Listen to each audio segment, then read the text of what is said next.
of capacity to act independently. Not an issue before you. Then we have D, which is section 33.8. I'll come to that specifically. Let's go to E. The notice dated 15th July does not meet the threshold for impeachment set out in Article 181.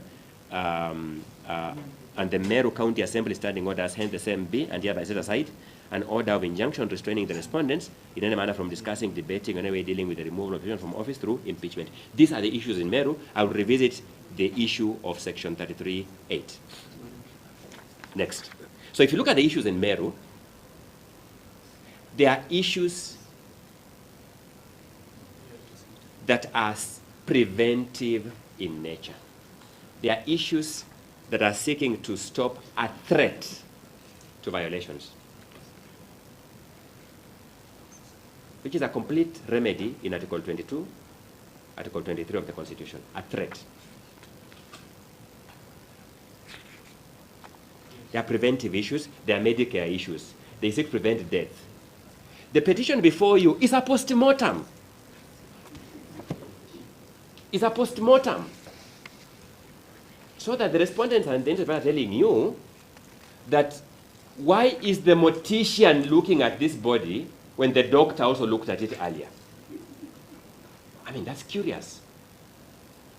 The mortician's duty is distinct and separate from the doctor's duty. We have come here in a post-mortem to look at the Senate's acts and ask, are they compliant or are they violative? The axe has fallen.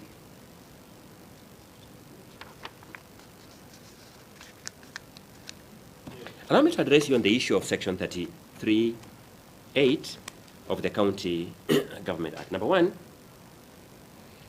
nothing stops multiple causes questioning constitutionality of a law. A law. Nothing stops it.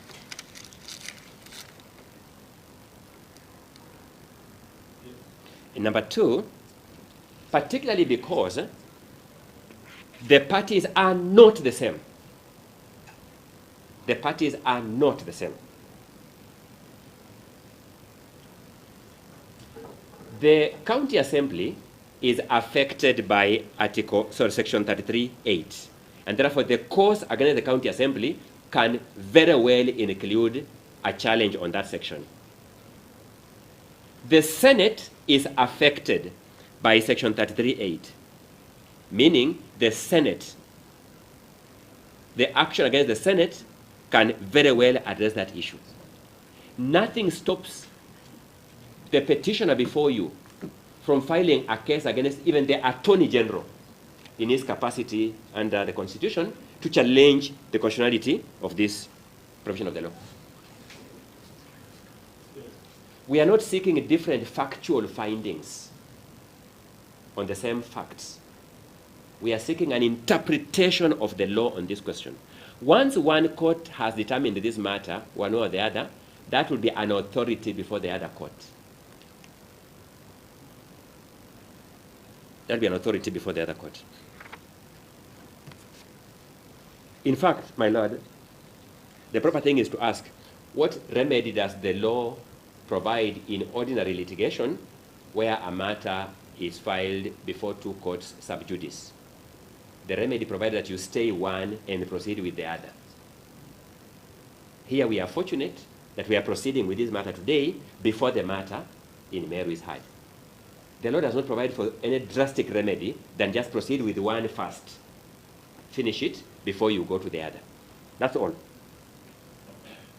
So nothing turns, again, on the plea of section 33.8 against the Senate because the same was pleaded against the National Assembly. If you look at the claims in the petition in Meru, they are unique, particularly the factual ones. They are unique to the conduct of the County Assembly in Meru. And therefore, there's no way the Senate would have been made a party there.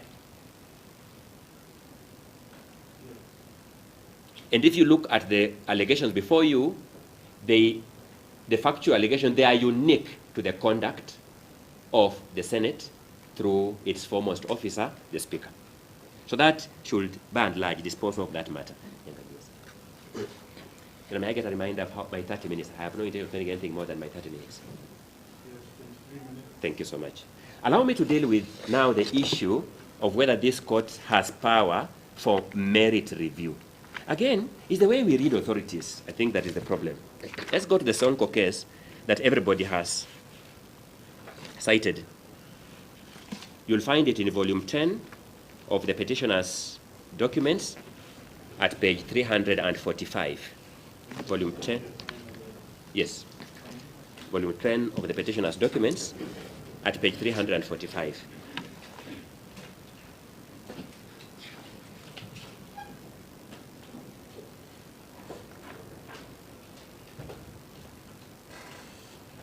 You have a 10 and a 10A. We have 10 and 10A, yes, they are both authorities. So you want 10? 10 now, 10, yes. Thank you. That case is at page 345, and that case will help me deal with two issues. So let me start with the issue of whether this court has power for merit review. I'm going there. I want to start by referring this court to page 384.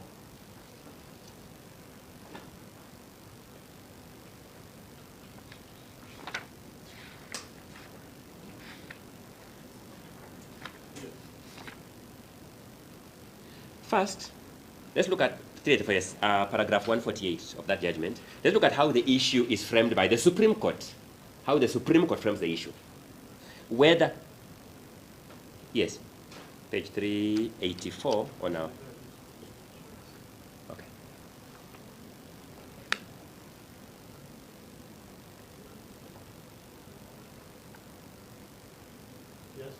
Yes, let's look at how the issue is framed. Whether the charges were substantiated to the prescribed standard to warrant the appellant's impeachment. That issue as framed is a merits review issue, the issue itself. Because, my Lord, how else can the court answer that issue without asking, was charge A substantiated? Was charge B substantiated? Was charge C substantiated? That's a merits issue. So the Supreme Court frames a merits issue. Let's go to paragraph 149, where the court looks at the Nyaga Wambora case that my colleagues have multiple times referred to. Again, the court approves of the standard in Wambora, that the standard is neither beyond reasonable doubt nor on a balance of probability. Noting that the threshold for removal of a governor involves gross violation of the Constitution, we hold that the standard of proof required for removal of a governor is above a balance of probability, but below beyond reasonable doubt. Again, the court is setting a standard for merit review. The court is setting a standard for merit review. Go to the next paragraph. The Court of Appeal in the above case also affirmed the elements identified by the High Court as constituting proof of the charges of gross violation. Number one, the allegation must be serious, substantial, and weighty. Again, once you begin looking at whether this allegation is substantial, serious, or weighty, that is merit review. That's not process. You are weighing the allegation. Then finally, page 385, paragraph 152. Page 385, paragraph 152. We maintain that the High Court received and evaluated the evidence presented to it in support and in rebuttal of the four charges. When a High Court has received and is evaluating the evidence before it in support and in opposition to the charges, is engaging in merit review. The court continues, the Court of Appeal re-evaluated the evidence before coming to its own independent determination. Again, merit review. To the principal question, can this court engage in merit review? The Supreme Court, by framing the issue as such and analyzing it as such, answers that question in the affirmative. Again, I want to ask, you have a Supreme Court decision before you. The respondent, the IPs are not telling you, what do they want you to do about these things I'm reading? At least they are my witnesses, I am not formulating them myself. These are edicts of the Supreme Court. The answer is, they have to live with it, that this court has jurisdiction for merit review. So to my learned colleague, Mr. Mukele, who said he was shocked that I said this court can engage in merit review, my answer is it was not me. I was restating the law as enunciated by the Supreme Court. He should not begrudge me. Now, to the question whether the petitioner did not raise, we restrained ourselves from objecting at all. You notice we never objected even once when they were responding.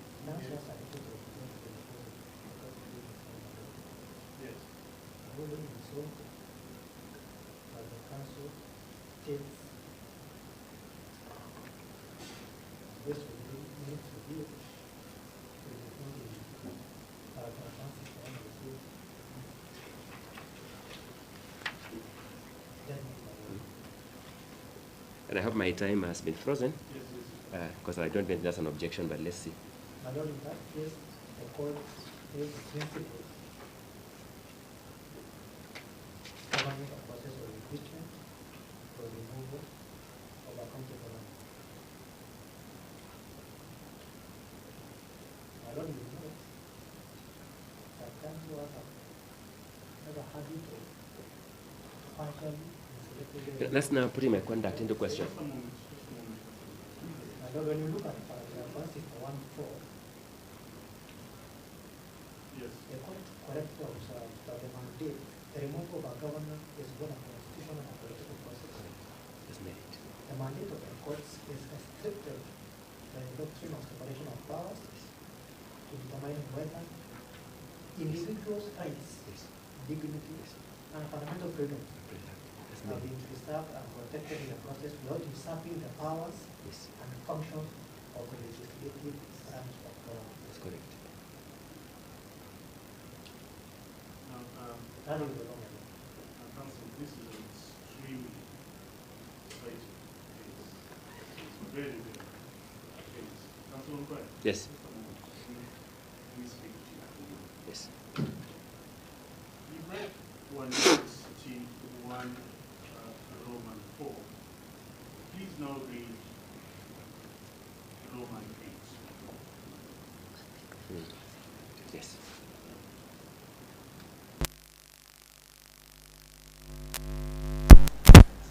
The grounds for impeachment and removal from office must be substantiated.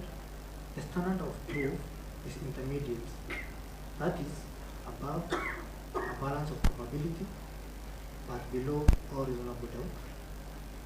And the proof of any one of the charges is sufficient to discharge the man of office. My Lord, I wish to clarify. And that is the role of the Senate. Now, The role of the court. When the Supreme Court states paragraph 161.8, it is the role of the Senate to substantiate just one ground. Nowhere does the court say it is the role of the court to find a ground substantiation. now go back to paragraph 152.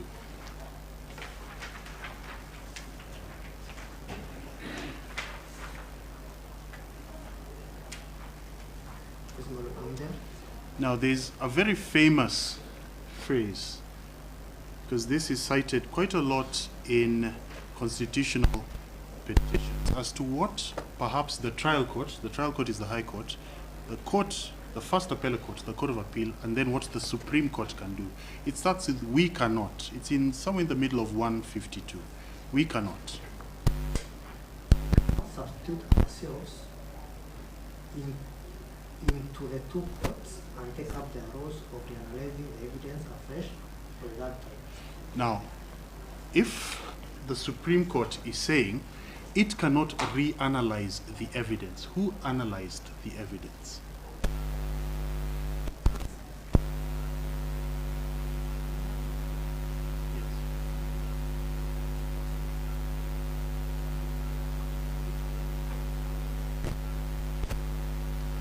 We maintain that the High Court received and evaluated evidence presented to it in support and in rebuttal.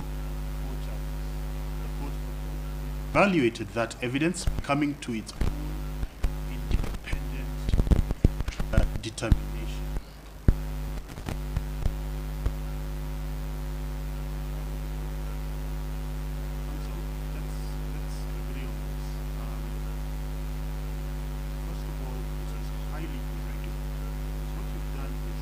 rebuttal to a rebuttal. You're not objecting on a point of law, you're objecting to your interpretation of a Supreme Court decision. It is not as though you are saying that perhaps it had been a complete misquote, it had been overturned, etc. Secondly, and I did state this on Friday, there was a tactic that Counsel Ongoya invited the court to highlight and identify of breaking up their flow. Now, they did not object. Throughout your session, they waited.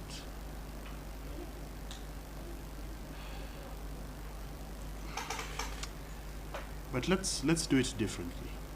Let's go to paragraph 149.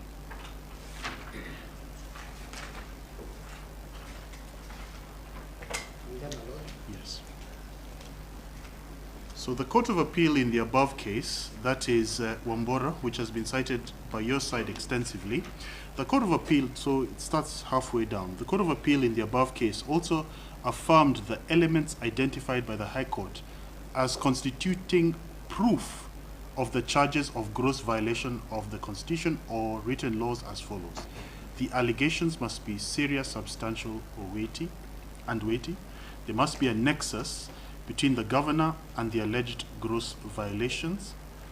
The charges framed must, and the particulars thereof, must disclose a gross violation, and the charges framed must state with a degree of precision the articles or even sub-articles of the Constitution or the other provisions of any written law that have allegedly been grossly violated. That is the standard that was affirmed by the Supreme Court. It is not going to change. How that is interpreted is not a ground for an objection. It isn't. Precisely, when you read what you're... No, what you're doing is you're rebutting a rebuttal, and that is not proper. Yes, now I have to go to the sanction. Counsel, I'm going to fine you Kenya shillings 10,000.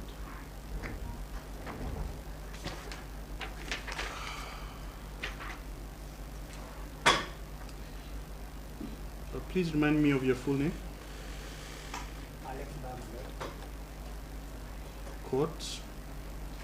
The court had previously warned counsel as to unnecessary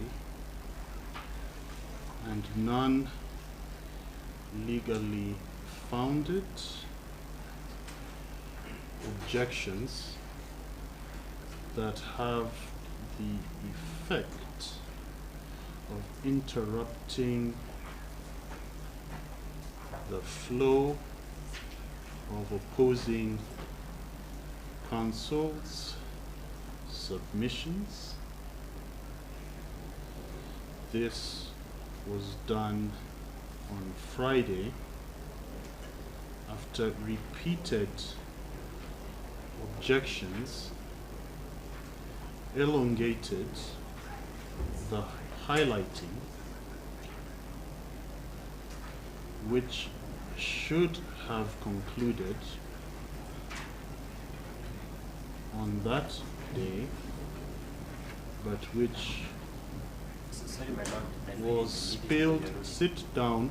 Sorry, my lord. Sit down. Never. I'm giving a ruling. You do not. Yes, Mr. Kirimi, rise. Yes. Tell me why, where in practice, when the court is giving a ruling, do you interrupt the court? My lord, our sincere apologies to start with. No, just give me a precedent. Give me a precedent. When did we start interrupting the court giving an extempore ruling? My lord, with a lot of ability, I thought perhaps we should persuade you otherwise, because You can then say after the ruling, after the extempore, you can then invite me to review. But you don't rise as I am giving the ruling and just start talking. Counsel, sincerely... No, counsel. just listen to me. Listening, my lord. There is something that is happening to practice, and I think it is very unfortunate. It is very, very unfortunate. I practiced for 16 years before I became a judge. I have never seen, in 16 years, I have never seen anyone interrupt a ruling being delivered extempore. You wait until the end, you say most obliged, and then you say we wish to apply for review, stay, whatever it is, after it has been delivered. Let me give you an example, Counsel Kirimi, so that you can understand where I'm coming from. Assuming that a judgment was being delivered by a magistrate in a criminal matter, and you can tell when judgments are going in a particular direction, do you then just stand and just start talking over the magistrate? No. No, you don't do that. Sorry, my lord. Now, so you've also attracted a 10,000 as well. So let's My lord, proceed. Sit down, please. Let me finish my ruling. If you want me to do anything, you will make an application after I've finished my ruling. Yes. So the court had previously warned counsel as to unnecessary and non-legally founded objections that have the effect of interrupting the flow of opposing counsel submissions. This was done on Friday after repeated objections elongated the highlighting, which should have concluded on that day, but which have spilled, that's where I reached, which have spilled over to today.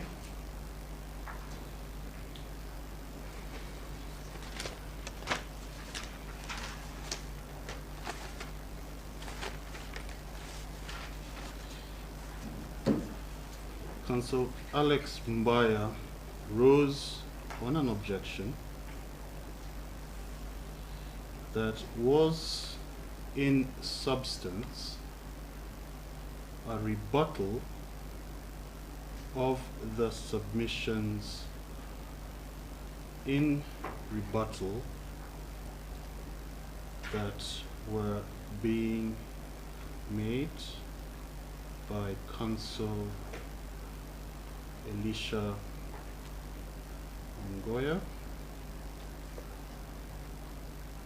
The court gave counsel Mbaya time to articulate,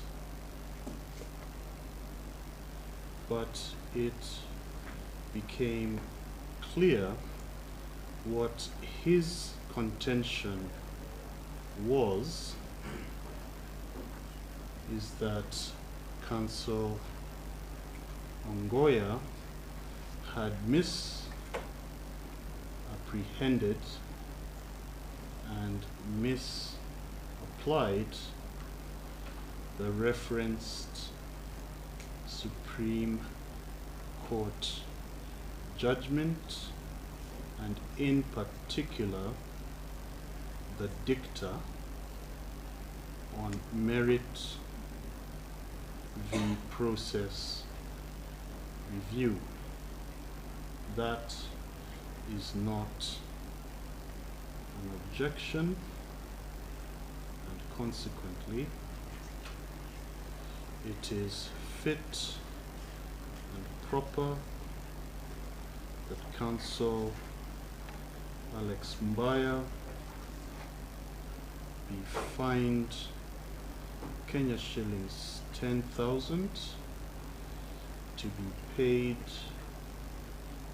into the court by close of business 28th February 2025.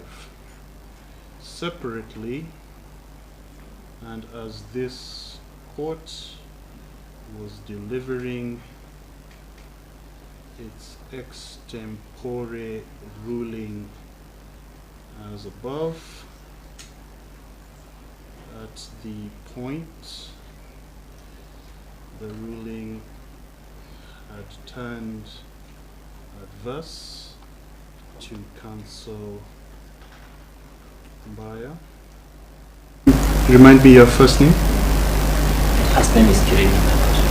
Yes, so it's name is David. Kirimi? Kirimi David. David. Thank you. Counsel Kirimi David rose to his feet and called and began to address the court in opposition of the court's extempore ruling. The court invited learned counsel to cite any authority that permits an advocate of this court to interrupt the delivery of a ruling in opposition of the same, rather than waiting for it to be completed, concluded, and taking the necessary action orally or in written application. Counsel was unable, and consequently this court fines him Kenya shillings 10,000 to be paid into the court by close of business 28th February 2025, dated, signed and delivered on this 24th day of February 2025, 19:06 hours. Yes, Counsel Kirimi. Yes, yes. Now you can rise. Yes, my lord. My lord, first and foremost, I wish to apologize to the court and to my learned friends in this court. Yes. For perhaps what the court did not understand why I was rising. Yes. My lord, I didn't even speak. But my lord, I felt perhaps with a lot of humility, maybe the court did not look at the objection by my friend to be in good faith, which I don't think his objection was ill-intended or meant to obstruct our colleagues in their line of submissions. My lord, my intention was purely to request you for an indulgence.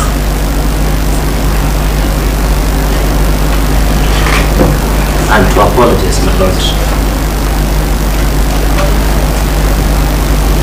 Yes. What perhaps has irked the court or annoyed the court. Well, the court is not irked or annoyed. The court is confused as to when we started doing this. We see this on American telenovela, where counsel just shoots to their feet, the judge is talking and they interject. That's not how we do things in real life. Now, yes, sorry, have you?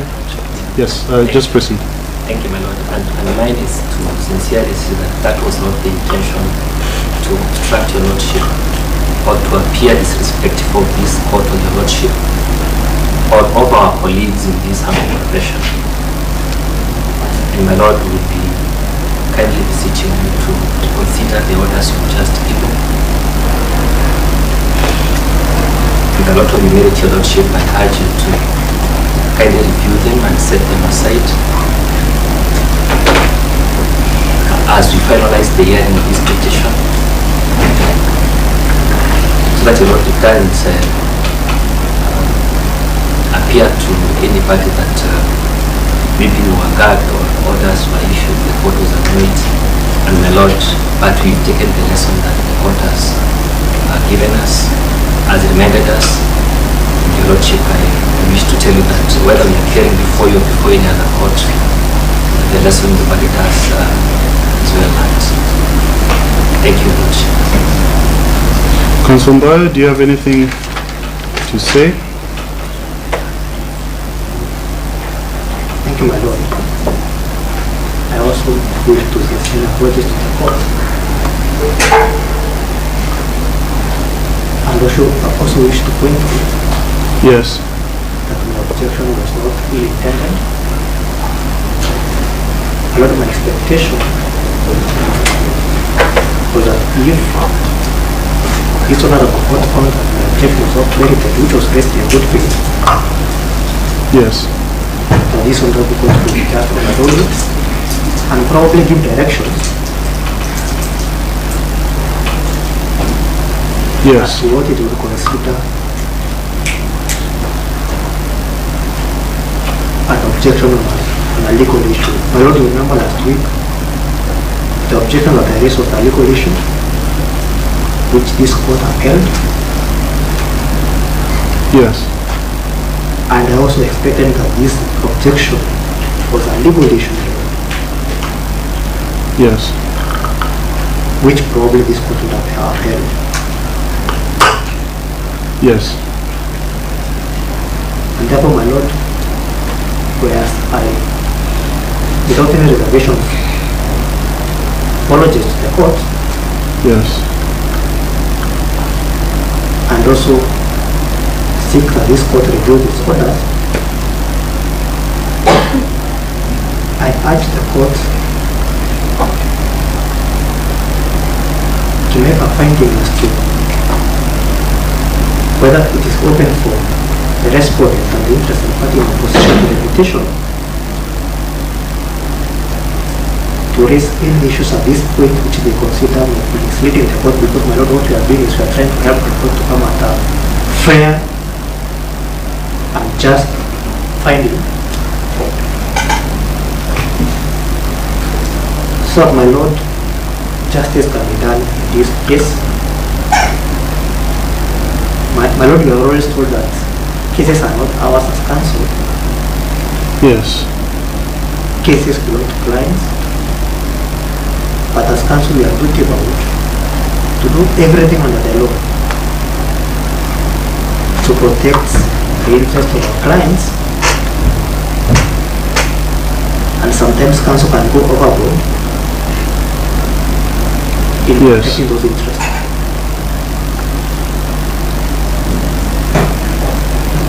Without, my lord, I apologize Yes. to the court and probably to counsel if they feel that the objection was without any merit.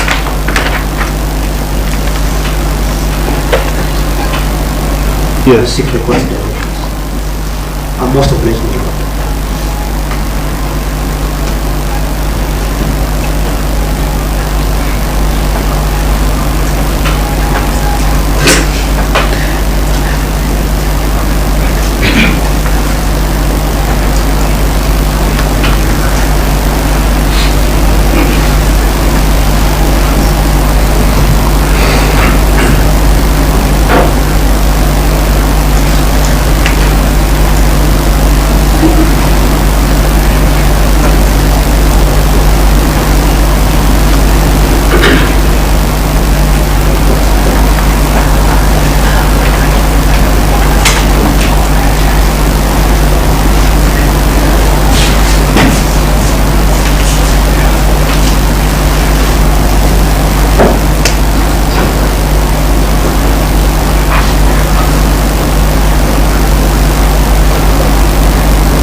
court, I've heard the oral submissions by Counsel Kirimi and Counsel Mbaya, and it is undoubted that they expressed their heartfelt apologies for their respective interruptions. Consequently, I find it proper to review downwards the fine for each to Kenya shillings 5,000 each, to be paid on or before close of business 28th February 2024. That's 24th February, sorry, 2025, my apologies. 24th February 2025, 19:15 hours. Beyond that, if you are still aggrieved, there are options available. Yes, Counsel Angoya, my apologies. Just a moment, Counsel. Just a moment. Just a moment. Please take your seat. Counsel Kirimi, and no, please don't rise. We are still colleagues in this profession. It's just that I moved from there and I now sit here. You will recall, perhaps in another matter, you saw myself and my former deskmate, literally a deskmate, where I enforced the rules of the court, not because of myself, but because there is some dignity to being an advocate. There's a way we are supposed to behave, beyond the wearing the fancy suits. There's a way that we are supposed to behave, that someone seated at the back of the court can say, those are advocates, hao ni wakili. That expectation can never be diminished. So it is nothing personal, it is the rules. And believe me, you are living in a golden age of this, as Counsel Ongoya can confirm, because I think he's done more than 20, I've done more than 16. In days gone by, this would have been very different. There are cells at the bottom. That's what used to happen. I recall on the day of my admission, we were obviously very excited. We were threatened. A court assistant came out and said, if you guys continue making noise, all of you will go down to the basement. So it is not that I am irked, I am angry as an individual. I am trying to maintain the dignity that makes being an advocate special, that makes court proceedings solemn, orderly, and very somber, in a sense. Counsel Ongoya, you are at 27:59. That's okay. I'll see. There's one issue that was raised by the respondent, my last concern, that all these issues about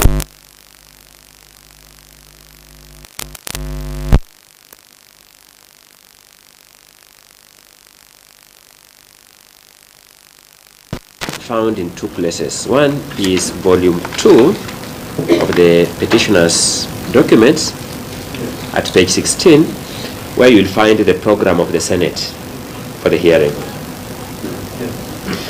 And the time set aside as 11 a.m. to 11:30 was for preliminaries, but those preliminaries were prescribed. A, recital of the mandate of the Senate, rules of procedure and hearing program.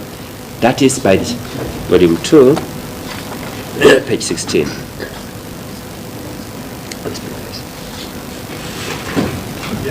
Yes, so you see A, recital of the mandate of the Senate, rules of procedure and hearing. B, introduction of the members of the county assembly representing the county assembly and their council, if any. C, introduction of the governor of Meru County and council representing the governor. So the issue called preliminaries in this program is defined by the schedule. It's not an open-ended generic use of the word preliminaries. The second place where the answer to this would be found is in the Sonko case again, which is in volume 10, but this time around I'm looking at page 380, paragraph 132 that my colleague referred to. I'm trying to recollect who in particular referred to it.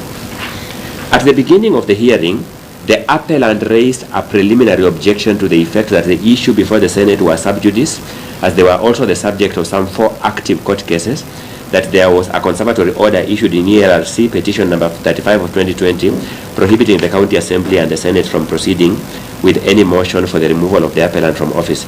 The Speaker, in a reasoned ruling, directed that the objection be brought as part of the evidence to be presented during the proceedings. So the Speaker has already ruled that these issues are not raised as preliminary issues, that they should come out as part of the trial. Yes. And therefore, for the same Speaker and the party supporting him to come here and say that we were wrong to raise them as part of the trial, that is disingenuous. But more importantly for me, we brought to this court's attention the fact that these orders were brought to the attention of the Speaker administratively by letter in advance of the trial, by the formal response of the governor in advance of the trial, by the affidavit of the governor in advance of the trial. So that to say that these issues were raised belatedly, or that the governor and her counsel acquiesced, as my learned colleagues refer to it, is not supported by the evidence on record. There can be no clearer protestation than the letter by counsel for the governor, than the response by the governor, by the affidavit in support by the governor, all of which got to the Speaker ahead of the trial, protesting this trial, and eventually by in the closing submissions. Now, if you look at that trial process that we have looked at, as I close, first page what? You'll notice that at that trial, you've got page 18. The schedule. This is there. So at page 16 of volume number 2, as I finish, you'll notice that there were 2 hours. There were 2 hours that had been set aside from 4:30 p.m. to 6:30 p.m. deliberations by senators. And the question will arise, my Lord, so what were the senators supposed to deliberate on before voting? Because you look at it, after 6:30 then there is voting. I submit to you respectfully that all these matters, including whether the matters are sub judice, whether the House is barred by a court order, were to be considered as an integral part of these deliberations before voting. And therefore that the conduct of the Speaker in giving 3 minutes for this process, and that doesn't mean being taken away by the noise in the Assembly, the loud consultations, trying to be politically correct to the Senate, the loud consultations in the Senate, therefore took away that opportunity for these matters to be considered, and it was purely within the Speaker's domain to ensure that he upheld this time so that the governor has the benefit of consideration of all these matters. Allow me to admit my colleague, Mr. Mutuma, to pick up from there. And my apologies, my Lord, you notice my voice is very bad because I have a bit of a cold. My colleagues here have taken the risk voluntarily of sitting next to me. Yes, my Lord, I will not exhaust the 30 minutes because much has been covered by my learned senior. I'll just address you on some of the issues that have not been addressed. One, in response to my learned friend Mr. Mukele's submissions, I wish to state that Article 19 and 20 of the Constitution demands of a duty bearer to ensure that any right under the Bill of Rights is enjoyed to the greatest extent. We submit to your Lordship that it's not just a matter of crossing all the T's and dotting all the I's. The duty bearer, in this case being the Senate, has an obligation to go out of their way to eliminate any visible obstacles that may hinder the enjoyment of a right that has been provided for. Especially if that right is a right under Article 25 that cannot be limited. Yes. Your Lordship, the act of the Senate to limit the time for the senators to 3 minutes to debate such a serious motion that has serious implications against the rights of the petitioner does not sit well with Article 19 and 20, because that act in itself limits the enjoyment of that right. In the same breath, Your Lordship, limiting the governor's response to 2 minutes equally amounts to limiting the right to a fair trial that does not sit well with Article 19 and 20 of the Constitution. Yes. If there are obstacles to enjoyment of a right, what should have been done, Your Lordship, and nothing prevented the Senate from doing that, is to move a motion to extend the time. That would have then promoted the provision, the application of Article 19 and 20, because then it would have extended the application of the right to a fair trial. Now, let me just pause the time. Yes, Your Lordship. We are clearly, all the way up to the Supreme Court, there are clearly matters that are internal to even quasi-judicial bodies that the courts do not interfere. Should this court be making value judgments as to time? 3 minutes is bad, 5 minutes is good in the circumstances. And not having, sorry, let me just repeat. Yes. And not having the benefit of understanding the order paper and any other materials that are likely to come up. Your Lordship, an answer to your question lies at Article 50, Yes. 2C,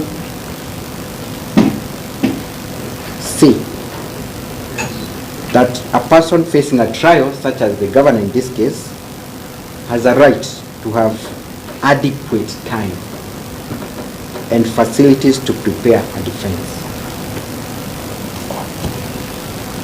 Yes. Again, Your Lordship, when you look at the case of Pinnacle Projects Limited, which we have annexed in our list of authorities, Yes. it talks about reasonable time. So in your merit and process review, Your Lordship,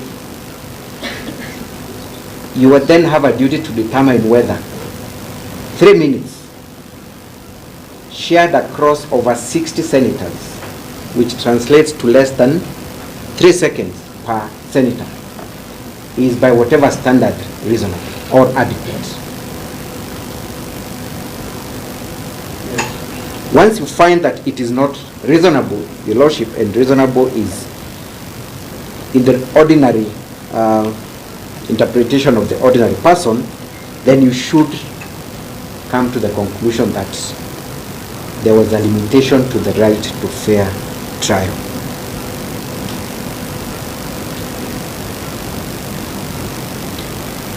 Your Lordship, allow me make my comments in respect to the video that we watched, KM7, Yes.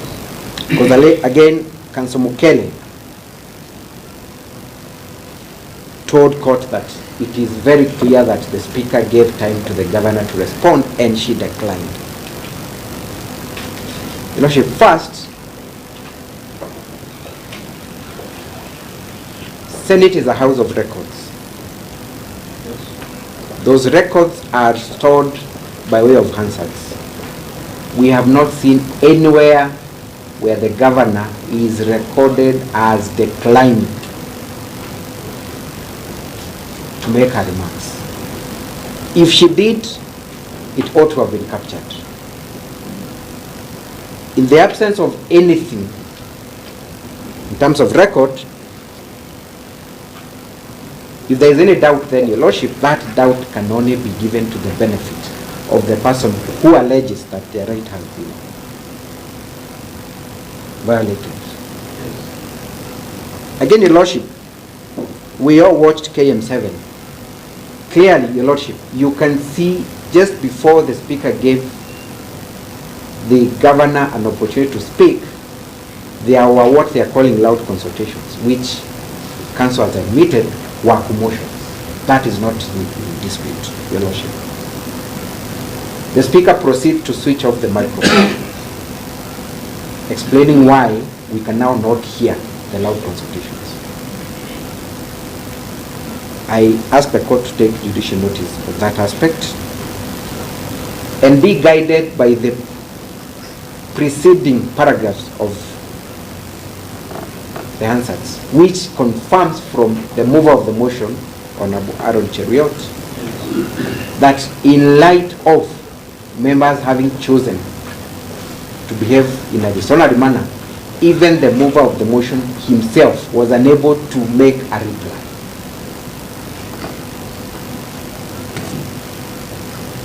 If the majority leader is unable to address the Speaker, a member of the Senate, a ranking member of the Senate, how then was it possible for the petitioner to make her remarks?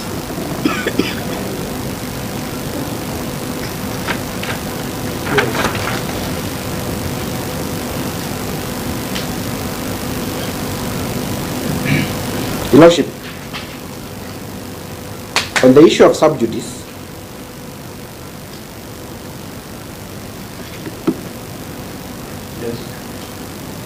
it has not been denied that a letter was written by the petitioner through advocates bringing to the attention of the Speaker of matters sub judice and the court order. The Speaker was not even courteous enough, Your Lordship, to respond to that letter or even make reference to that letter. None of the parties has come out to say, indeed, there was reference, or rather there was response to a letter, or there was in any case a determination by the Speaker on that question. We therefore fault the Speaker for failing in his duties and therefore violating the governor's rights. Your Lordship, there was only one opportunity for the senators sitting as judges to address themselves on this question of sub judice and the existence of court orders, and that was in the 2 hours set for the senators' deliberations. Taking away that crucial role from judges denies them an opportunity to interrogate the facts and render judgment, pushing them just to have one role, that is of voting. And you have seen senators, Your Lordship, protesting that very act. We have demonstrated to court by providing exhibits of 16 senators protesting that fact. Your Lordship,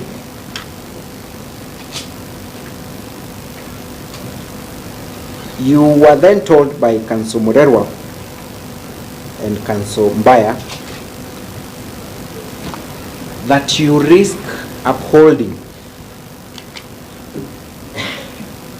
the contempt of court ruling from the High Court of Meru because there is a risk that the Court of Appeal may overturn that finding.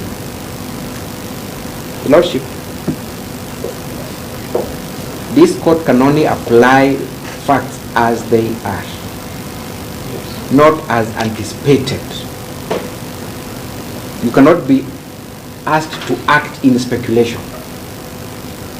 As we speak, there is a factual finding by a court of competent jurisdiction, and therefore that issue is not open for further interrogation. Should the Court of Appeal, in the unlikely event, overturn that finding, then we'll cross the bridge when we get there. And there is no shortages of remedies. But you cannot be asked to anticipate the decision of the Court of Appeal. There is no stay. There is no contrary finding to that effect. Yes. Your Lordship, on the question of whether you're sitting here for merit or process review, that is a question on jurisdiction from where we stand. Jurisdiction, Your Lordship, is conferred by law. It is not a matter of interpretation. So, when we go back to the Constitution, the grand norm, Article 22 is very clear, Your Lordship. Allow me to read the Lordship.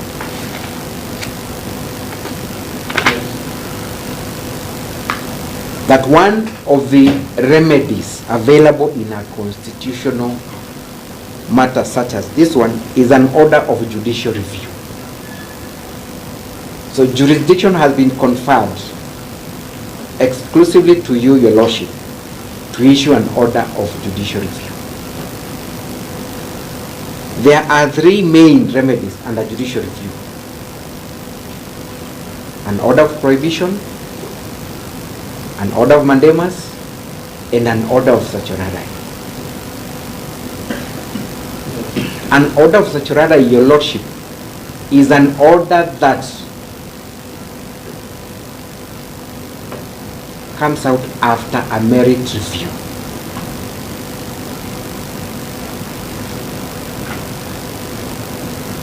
So Article 23, 3F confers to you that specific jurisdiction. And if that is not enough, Your Lordship, because jurisdiction must be conferred by law, Article 165 again, which is very specific to your jurisdiction. Article 165, subclause 6. The High Court has supervisory jurisdiction over the subordinate courts, over any person, body, or authority exercising a quasi-judicial function. Now, Senate was a body exercising a quasi-judicial function. Article 165(6) gives you supervisory jurisdiction over Senate. Your Lordship, how else are you supposed to exercise your supervisory jurisdiction if it is not by a merit review of what they did? We submit, Your Lordship, that the law has conferred upon you the right to merit review.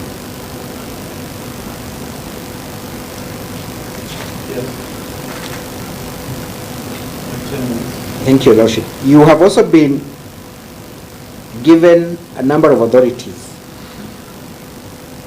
which have been misquoted and misapplied by counsel, trying to persuade you to find that the right to a fair trial under Article 52 is only available for an accused person in a criminal trial. Nothing can be further from the truth, Your Lordship.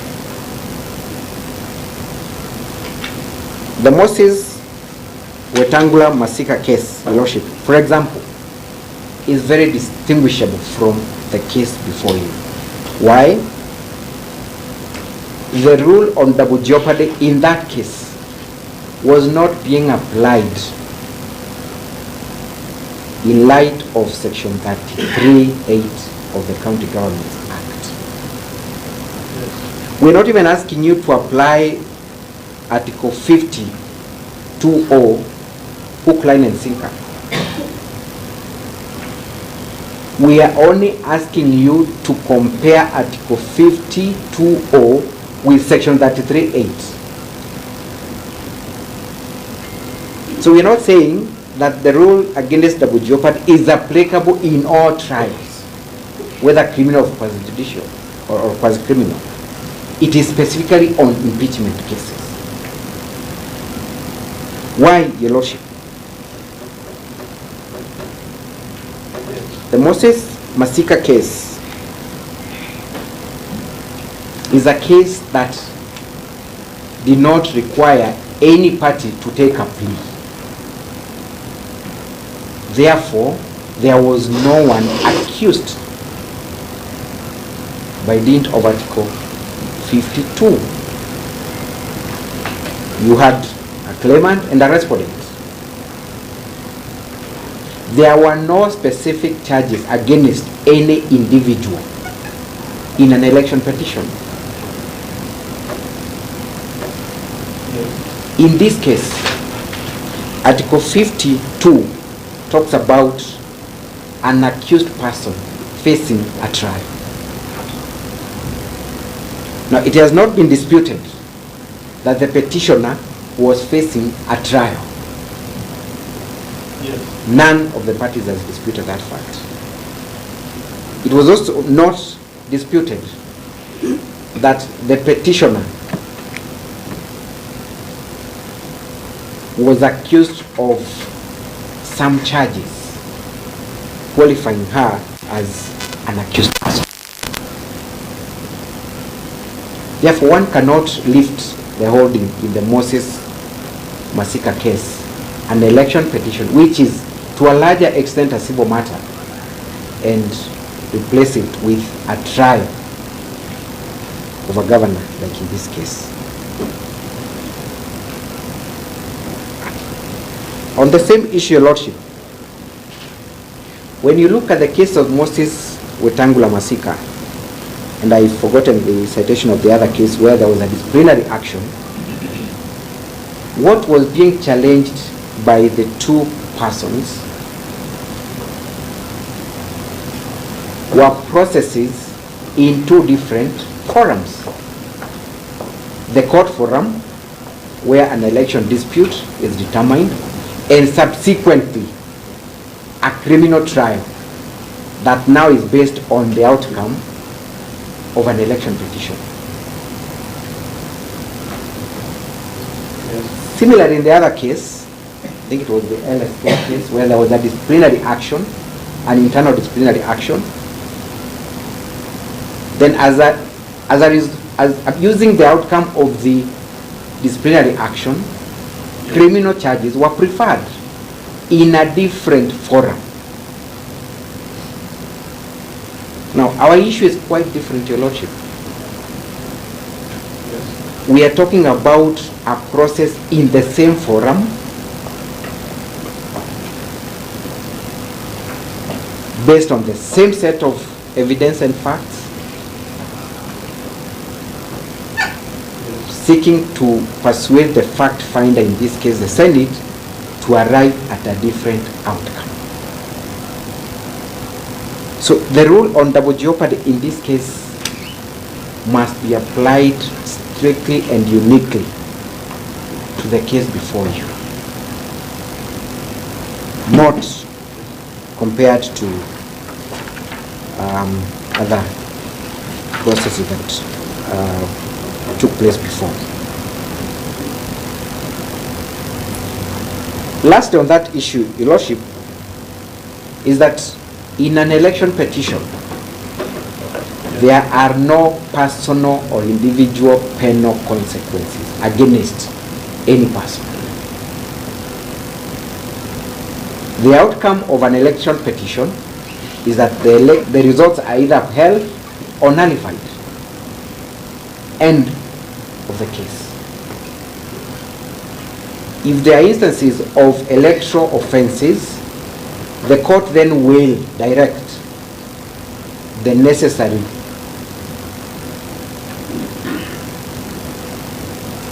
agencies to take up the matter and prefer specific charges based on a finding of electoral offensive or malpractices.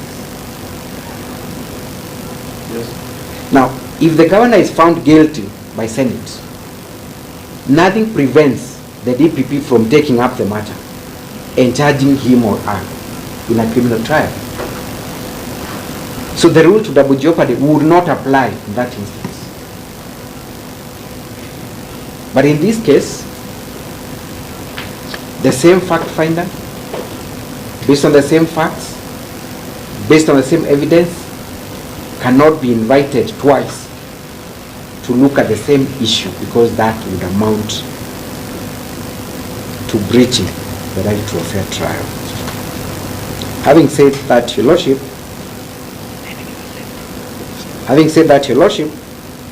Yes. it is our submissions that the respondents, apart from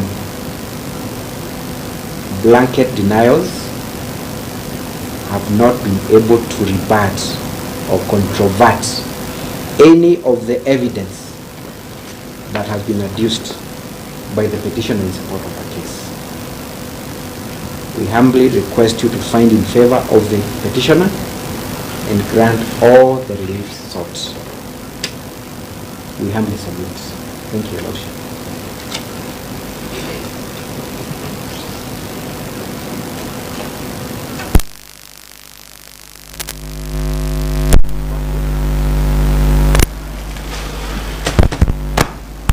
That is the conclusion of highlighting. Thank you, parties. Thank you, counsel, for attending this highlighting. You've been here in physical since 12. You only had a 30-minute health break at some point, but I'm constrained to ask you to be with me for a little bit longer because it's keeping that I need to give directions on. The first, I think we have already agreed.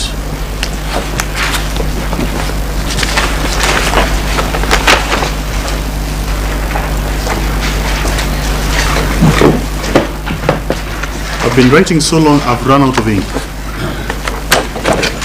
Nana, just give me any color. Thank you. So the petitioner shall file the Hansard of Council Unga. Might be the date? 9th October 2024. 9th October 2024 with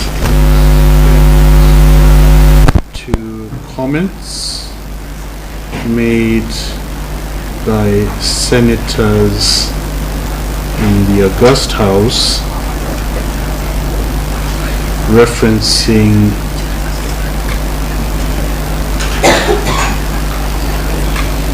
the proceedings. Is it really 9th? Can't, and we're not talking about the same ones. It can't be 9th of October. There was a Hansard. If you don't have it, it's fine. It is the one for. There was a discussion during the debate on the impeachment of another state officer. Of another state officer, and there was a reference to the impeachment of the petitioner hearing. So it could not have been 9th.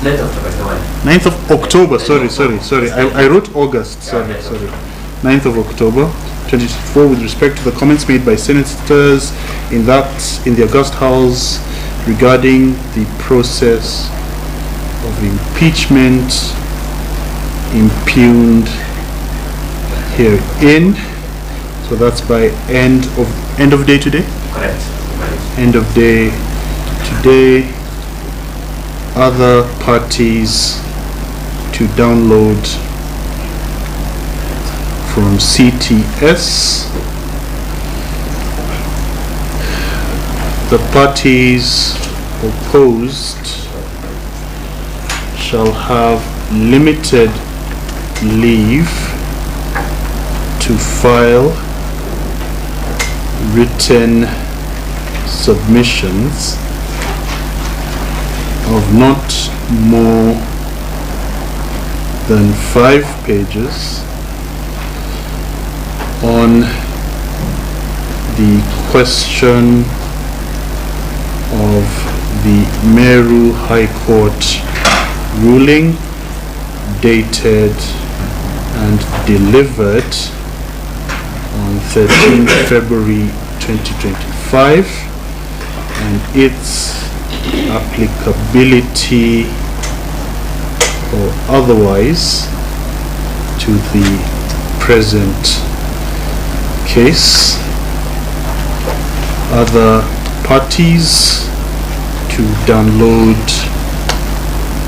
from CTS, and the parties opposed shall file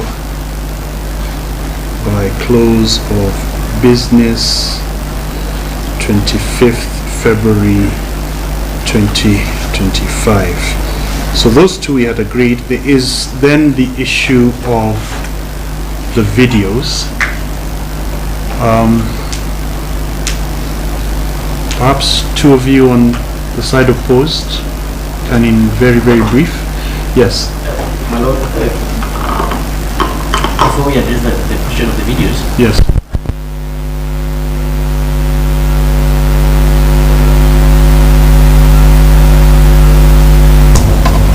In our index of annexes, we have the videos of all the public participation meetings in order for the favors and the videos in support of the impeachment charges. Yes. So we will equally be inviting the court to watch those videos.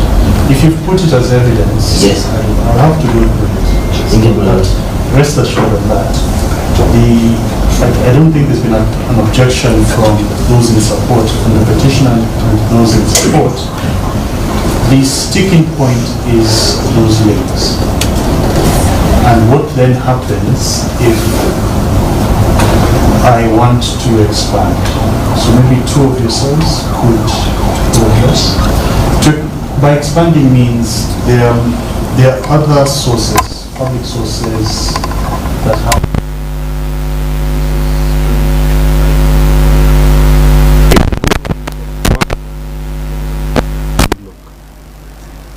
I already have something, but I am one of those judges who wants to hear from the counsel and the parties. So if the link doesn't work, what is your take? On the part of the assembly. If their links doesn't work. That we are limited to what parties file in court. Okay. We file our videos, we have a certificate in that regard. And we would suggest that the court does not go beyond what the parties have submitted to the okay. Counsel Ongoya? This is consulting because, to my recollection, we endeavor to get all our videos from Senate's own website. So our videos are actually clicked from Senate's own website.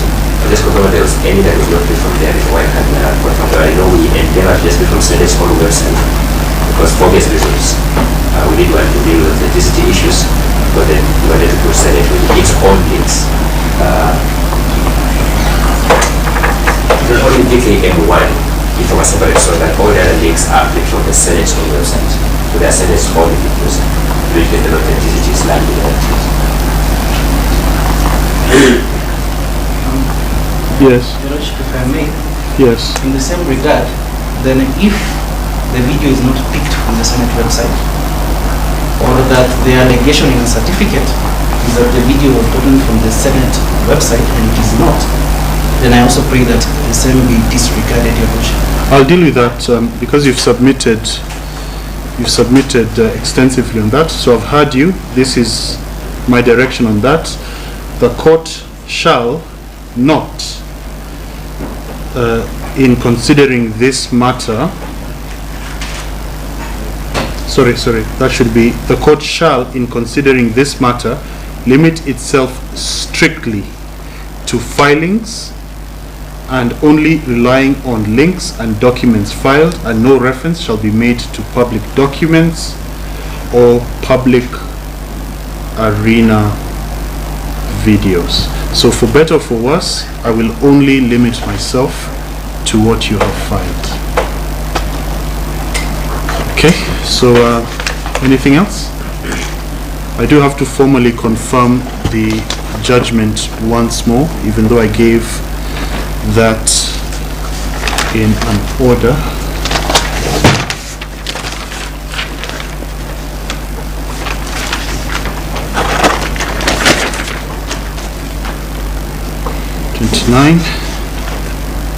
So quote again,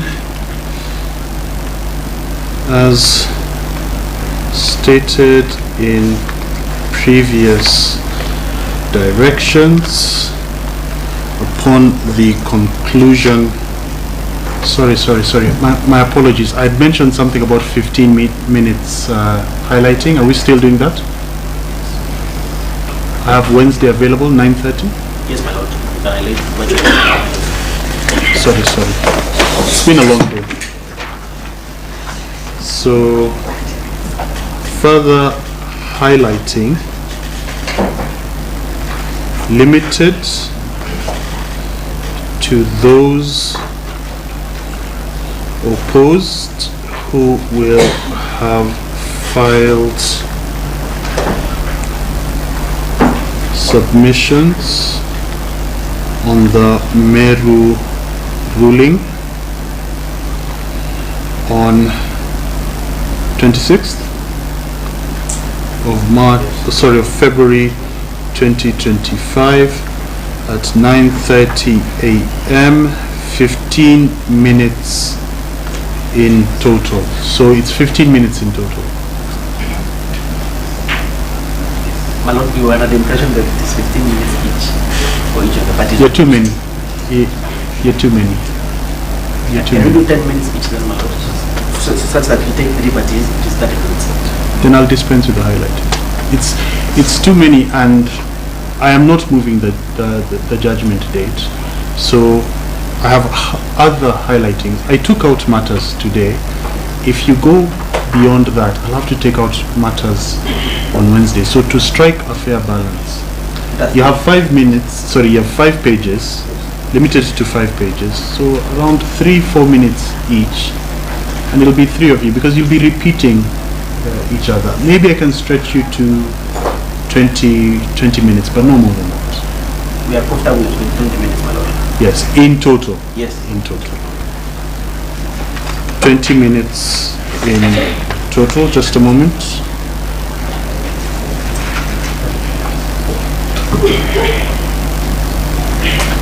So it will only be one side. There will be no rejoinder. That's okay? That's okay. So upon the lapse, that the matter shall be reserved for judgment, and the judgment date earlier fixed is confirmed, which is Friday, 14th March 2025 at what time is convenient for yourselves?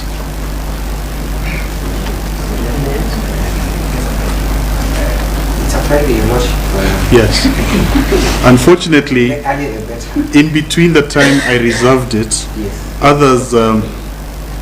others snuck in their cases. So I have 3 very urgent criminal judgments on that day. Then I have 4 petition rulings, just rulings. So I'd like to do those virtually. Maybe, actually I've indicated 10:30 for those. So could I then begin at 9:30 with yours? That's most of my So 9:30? 9:30? Okay. At 9:30 a.m. in open court, parties and counsel are required to be seated by 9:15 a.m. on the day. You will recall that I previously requested that you furnish me with Word versions. You still all have my email address? I can re-give it to yourselves. You will pass it. I'll only write it once, then you pass the paper. I don't want to give it out publicly. I don't want to get I don't want to get non-court related things.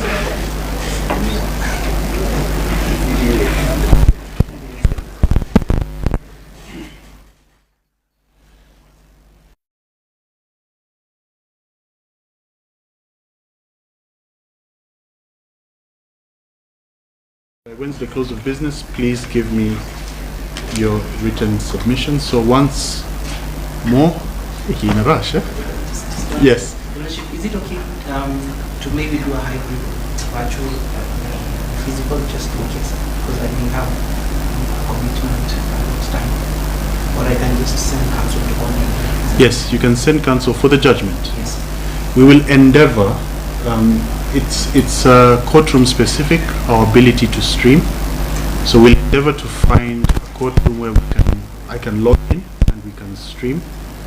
But it is good for you to send someone just in case we're not able to. I can't guarantee which courtroom I'll be allocated on the day.